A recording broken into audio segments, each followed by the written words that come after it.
இன்னைக்கு நம்ம என்ன பார்க்க போறோம்னா பிசினஸா என்னது சொல்றா 9 to 5 ஜாப். நான் 9 to 5 ஜாப். நான் பிசினஸ். என்ன பெரிய பிசினஸ்? 1ஆம் தேதினா டான்னு சம்பளம் வந்துடும் எனக்கு. உனக்கு வருமா? 5ஆம் தேதிக்குள்ள டப்புனு இஎம்ஐ மொத்தத்தையும் தூக்கிடுவான். அடுத்த நாள் கையில காசு இருக்குமா?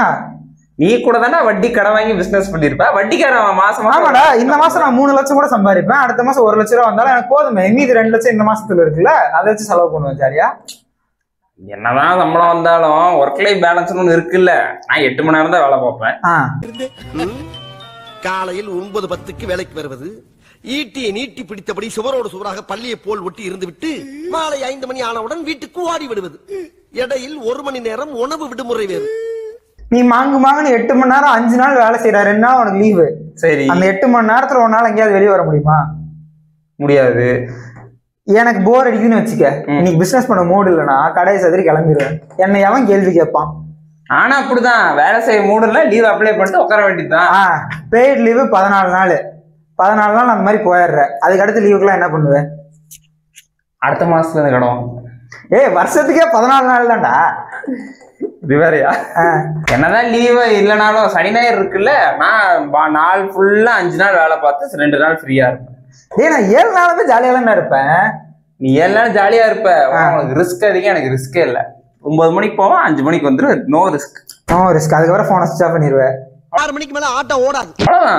நீதான் கடன் வாங்கியிருப்ப, அதை பார்க்கணும் இதை பார்க்கணும். சரி, இப்ப நீ 95 போற, கடன் வாங்கியிருக்க, பைக் லோன் போயிட்டு இருக்கா?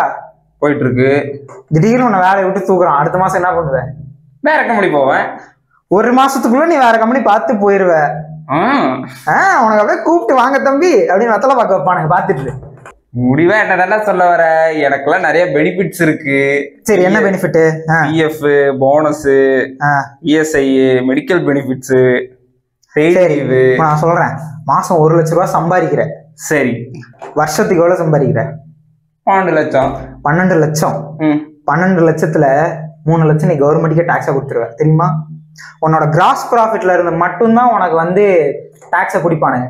எனக்கு அப்படியான்னு கேட்டேன், எனக்கு அப்படி கிடையாது. எனக்கு நெட் ப்ராஃபிட்ல தான் நான் எவ்வளவு சம்பாதிக்கிறனோ அதுல மீதி நான் எவ்வளவு செலவு பண்ணுமோ செலவு பண்ணிட்டு மீதி எவ்வளவு இருக்கோ அதுக்கு மட்டும் தான் நான் கணக்கு காட்டுவேன். ஆமா, நீங்களாம் ஆடிட்லாம் வச்சுட்டா அதுக்கு தனியா கணக்கு காட்டுவீங்க. அந்த கணக்குல நமக்கு தப்பா நினைச்சுக்காதீங்க. பிசினஸ் பண்றவங்களுக்கு என்ன ஃப்ரீடம் இருக்கு அப்படின்னா, உங்க கிராஸ் ப்ராஃபிட்ல இருந்து நீங்க பண்ற செலவெல்லாம் போக மீதி என்ன ப்ராஃபிட் வச்சிருக்கீங்களோ அதுக்கு மட்டும் டாக்ஸ் கட்டினா போதும். 50 லட்ச ரூபா சம்பாதிக்கிறேன், 45 லட்ச ரூபா நான் செலவு காமிச்சிருவேன். செலவு பண்ணுவேன், உண்மையா நம்புறேன். 45 லட்ச ரூபா செலவு பண்ணிட்டேன்னா மீதி 5 லட்ச ரூபாய்க்கு நான் டாக்ஸ் கட்டினா போதும்.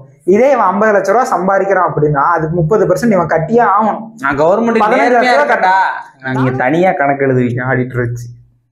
ஆமாப்பா, எக்ஸ்பென்ஸ் எல்லாம் எழுதி முடிச்சுட்டு அதுக்கப்புறம் தான் நாங்க டாக்ஸை கட்டுவோம். உனக்கு அப்படியா?